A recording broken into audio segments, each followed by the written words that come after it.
The Material World 21. I had a thought which I wanted to share.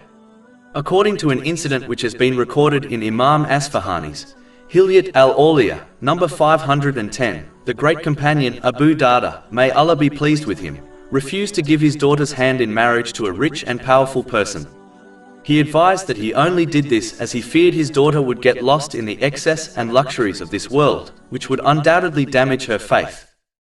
It is strange how the majority of Muslims have adopted the opposite mindset to this, and often seek rich and influential people in order to join ties with.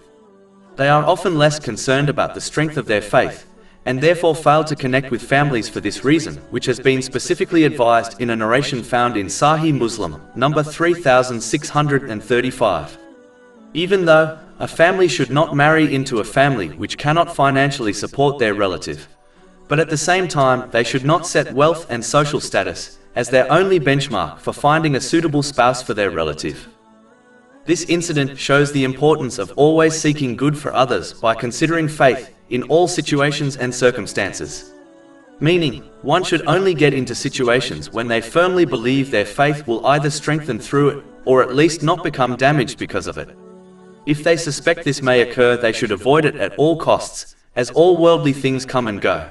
But the strength of one's faith is the thing that will define their ultimate and permanent destination in the hereafter, therefore, it should always be protected.